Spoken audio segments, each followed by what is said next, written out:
This video is for entertainment purposes only. This channel does not promote overspeeding and dangerous driving. Please prioritize road safety, obey traffic laws, and never attempt dangerous driving seen in this video. Sa last part ng ating previous video ay nagbigay ako ng clues about sa next bus na sasakyan natin pauwi ng Manila galing Cagayan. Sasakay tayo sa isang Golden Dragon bus at pupunta tayo sa bayan ng Enrile, Cagayan. Merong dalawang bus company na nag-ooperate ng Golden Dragon buses sa Cagayan Valley as of 2023, Dalin Bus Line and Partas. So, alin kaya sa dalawa ang sasakyan natin? Last November 2 ay pinuntahan natin ang Sampaloc Manila Terminal ng Dalin Bus Line at tinanong natin kung pwede bang magpa-reserve sa kanilang pinakabagong bus, ang Golden Dragon Navigator. Sa ngayon ay bumabiyahe ang kanilang Navigator sa rutang Enrile, Cagayan to Metro Manila. As you can see in this clip, kausap natin ang kanilang empleyado. Shoutout to my girlfriend for this clip. Now sadly, kailangan daw nating pumunta sa kanilang Tuguegarao Terminal para magpa-reserve ng seat. Hindi daw kasi sila tumatanggap ng reservation sa online at saka sa text. Pero binigay sa atin ang contact number ng conductor ng kanilang bus para makausap natin regarding sa schedule ng biyahe. November 4, 12 PM ay nasa Tuguegarao na tayo at naghanda sa pagpunta sa bayan ng Enrile. Kausap natin sa text ang konduktor ng bus 707 at in-inform tayo na aalis daw ang bus papuntang Manila at 2 PM. So sumakay na tayo ng jeep papunta sa bayan ng Enrile at nakarating tayo after a few minutes. Pero naiwan tayo ng bus. Nalate tayo ng 15 minutes dahil napakaraming tigil ng jeep na nasakyan natin. Kinontak natin ang konduktor ng bus pero malayo na raw sila at nasa kasunod na bayan na. So ngayon ay na-stuck tayo dito sa baryo na Enrile, Cagayan. At this point ay medyo disappointed ako dahil matagal ko nang nilook forward na makasakay sa Golden Dragon Navigator. Sinubukan tayong tulungan ng mga taga rito sa baryo na at tinawagan nila ang mga dispatcher ng ibang bus companies na bumabiyahe dito. Unfortunately, wala na raw available na seats. Ang last option natin ay bumalik sa Tuguegarao at yun ang ginawa natin matapos ang isang oras na paghihintay. Nag-isip tayo ng sasakyan natin habang nasa biyahe pabalik. Ang problema, fully booked ang buses ng Victory Liner at GV Florida dahil peak season. So, GV Florida or Victory Liner? Kaso nasakyan na natin sila pareho eh. Dito sa Diversion Road ng Tuguegarao ay nakita natin itong terminal ng Partas. Sila ang pinakabagong bus company dito sa Cagayan na may biyahe mula Tuguegarao papuntang Metro Manila. Ngayong gabi ay meron silang bus na aalis ng 6 PM at biyahe itong Pasay via Cubao. Ang destination natin ay sa Cubao, Quezon City at nagkakahalaga ng 1,164 pesos ang fare for regular passengers. 932 pesos naman kapag discounted. At ang bus na naka-assign, well, it's a Golden Dragon bus pero hindi Navigator. Ito yung kapatid ng Navigator, walang iba kundi ang Triumph 2.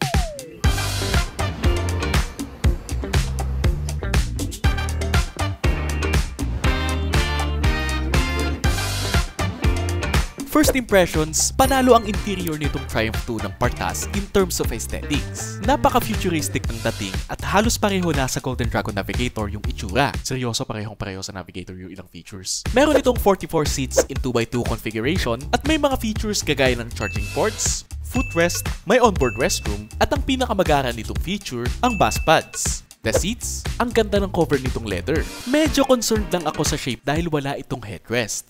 More on that at the end of the video. Sa biyaheng ito ay malalaman natin kung maganda ba ang service ng Partas at kung may ilalaban ba sila against other bus companies sa rutang ito. Ready na ba kayo? Let's go!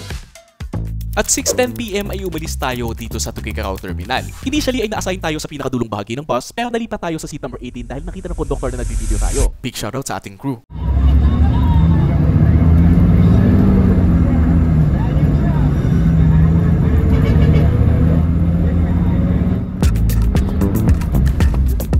Now, maswerte tayo dahil usually hindi ganitong bus ang bumabiyahe sa Cagayan route ng Partas. According sa driver natin, extra unit lang daw ito dahil peak season at ito raw ang gustong sakyan ng mga pasahero dahil sa ilang features. Pero pagtapos na yung peak season, Balik lokal. balik lokal. Kasi yun yung request ng ibang pasahero. May charger. Ay bakit yung zone talk wala yun? Wala po sir. May mga bago tayo na bus. Ang problema, hindi pa nailipat yung papel sa registro. Marami sir, ang problema, empleyado ang kulang. Sayang nga, nakatambay lang dun sir.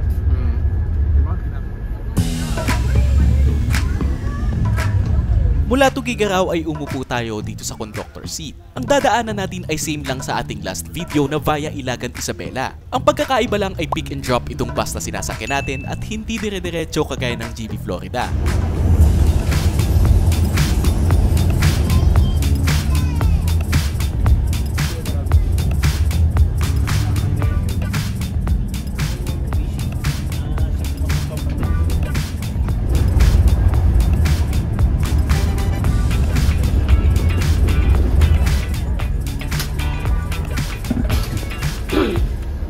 Mistro.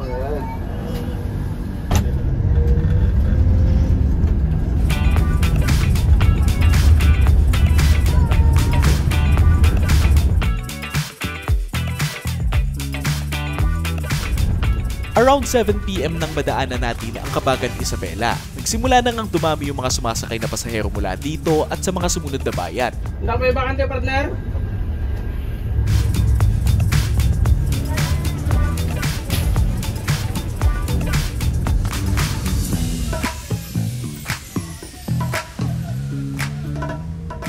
Nagtuloy-tuloy yung pag-pick and drop ng ating bus hanggang sa marating natin ang Santiago City, Isabela. At dito ay merong maliit na terminal ang Partas na nasa loob ng isang gas station.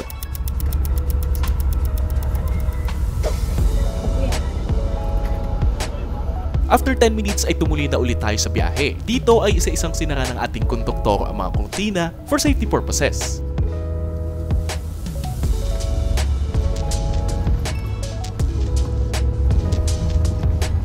Bumalik tayo sa unahan dahil papalapit na tayo sa boundary ng Isabela at Nueva Vizcaya. Makikita natin ang performance ng suspension nitong Triumph 2 dahil marami ang bakubakong kalsada dito.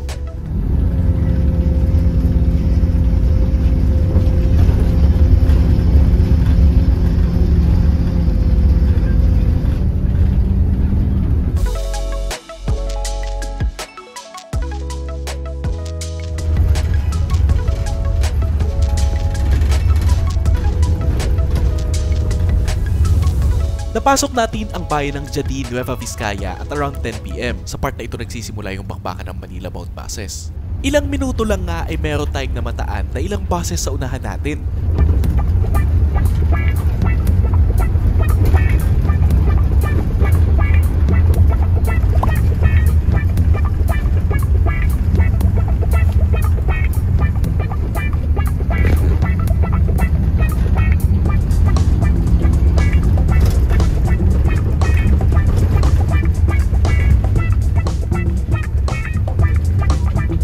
Noticeable yung kitid ng kalsada sa part na ito ng Nueva Vizcaya. Isa lang naman to sa reasons kung bakit mahirap lampasan yung mga mabibigat at mababagal na sasakyan dito.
Tumagal ng 40 minutes yung convoy natin with other buses at natapos ito nung marating natin ang Bagabag, Nueva Vizcaya. Mula dito ay naging maluwag na yung daan at bumilis na ulit yung takbo natin.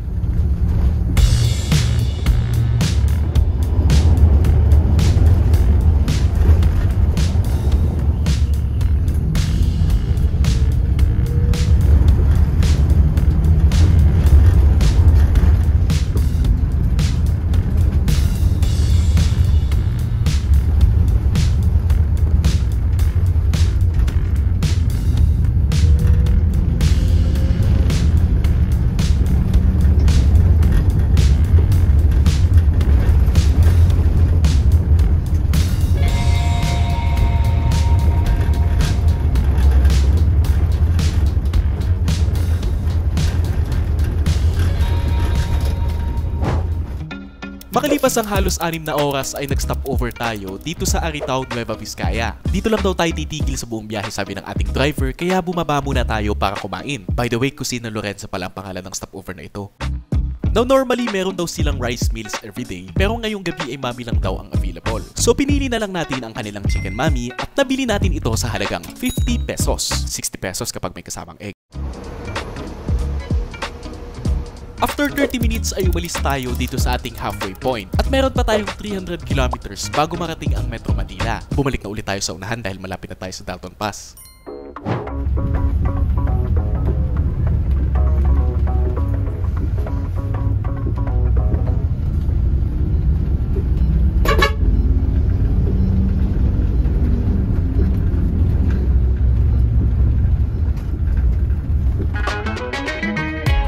Ilang minuto matapos ang ating stopover ay nadaanan natin ang Dalton Pass. And as expected, moderate to heavy yung traffic dahil peak season at dagdag pa yung weather. But fortunately, hindi tayo naipit dito gaya ng biyahe natin last June 2023.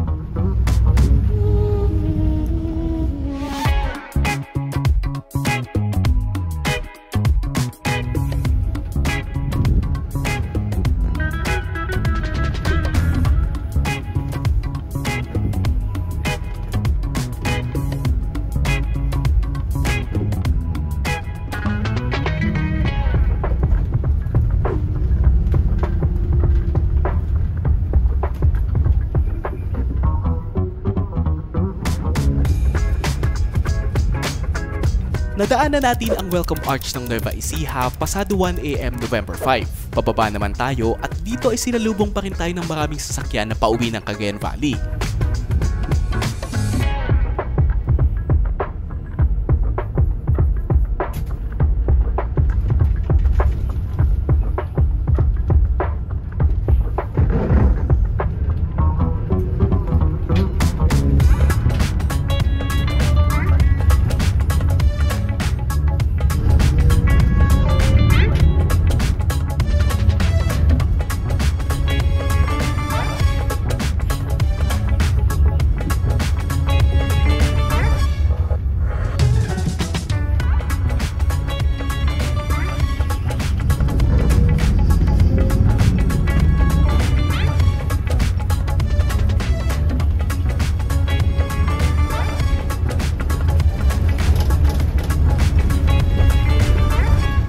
At this point ay nakababa na tayo ng Dalton Pass. Patag at less na yung mga kurbada dito kaya bumilis na ulit ang takbo nitong sinasakyan natin. Bago natin marating ang susunod na bayan, isang familiar na bus ang nagpakita na naman sa atin.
A few minutes later.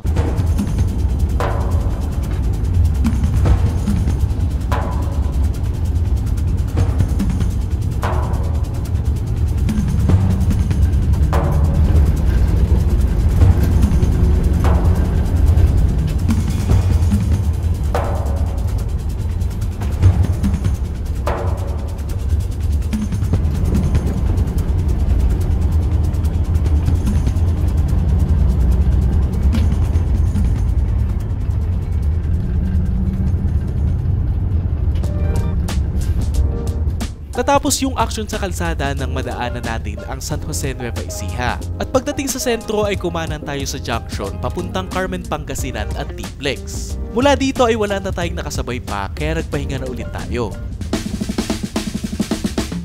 Nagising tayo at 5:21 AM na binabaybay ang EDSA at papalapit na sa Cubao. Now question, okay bang sakyan itong Golden Dragon Triumph bus ng pinakabagong player sa Cagayan? Let's have a recap. Seats, 8.5 out of 10. Aesthetically maganda yung seats pero may kulang. The headrest, matigas at walang mapapagsandalan ng ulo pag matutulog. Legroom, spacious enough. At sa features, a perfect 10. So far, ito yung pinaka-feature pack na 2x2 bus na nasakyan natin. May reclinable seats, comfort room, footrest, entertainment, at charging ports na perfect sa ganito kahabang biyahe. Yun nga lang walang wifi, pero okay lang. Speed, 9 out of 10. Although puro pick and drop yung first 3 hours ng biyahe natin, bumilis naman yung takbo once na napuno na yung bus. Comfortability, 8.5 out of 10. Perfect na nga sana kung malambot lang yung headrest. But overall, bigyan natin ng 9 out of 10 itong biyahe natin with Bartas. Kahit naiwan tayo ng bus na dapat sasakyan natin, nakabawi naman tayo dahil Golden Dragon pa rin ang nasakyan natin. Next time na makasakay tayo sa Golden Dragon, sana Navigator na. Narating natin ang Cubao Terminal ng Bartas at 5:30 AM. Inabot lang naman tayo ng 11 hours and 20 minutes. Which is not bad considering na maraming pinikap sa daan itong sinakyan natin. Kung naghahanap kayo ng bus papuntang Cagayan na feature pack at abot kaya yung presyo, napakagandang option nitong Super Deluxe ng Bartas. Sa ngayon ay meron lang silang 2 trips per day sa Tuguegarao. Yun nga lang, hindi lahat ng bus na bumabiyahe ay ganito sa nasakyan natin. Big shoutout sa napakabait na crew nitong Bus 86478. Dahil sa kanila, na-enjoy ko yung biyahe at nakakuha tayo ng maayos na videos. Kayo, anong masasabi nyo dito sa biyahe natin? Nasubukan nyo na bang sumakay sa Bartas papuntang Cagayan? Or nasakyan nyo na ba itong kanilang Triumph 2 papunta sa ibang ruta? Let me know in the comments at i-share nyo na rin ang inyong experience. Thank you so much and until next time!